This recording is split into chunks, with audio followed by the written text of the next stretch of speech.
Tak to jdeme zaplatit. To je jeho vystoupení slavný, tady má ty svoje pomocníky. Je hrozný. No tak kdy už půjde? No to je doba. To je doba, no konečně. Jak hele Elvis, tady máš 560. No nekoukej. 560. Okay. Přepočítej si.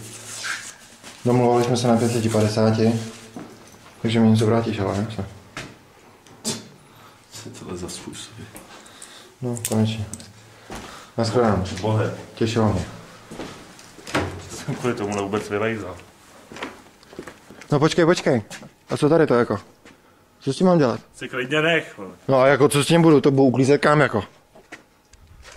No díra si, já se z toho zbavím. Vrať to na hřbitov. Vedle tebe? Chcete vedle něj ležet? Oni nemluví, ty vole, že jo? A když jsem skončil, mě už tak v životě neuvidíte.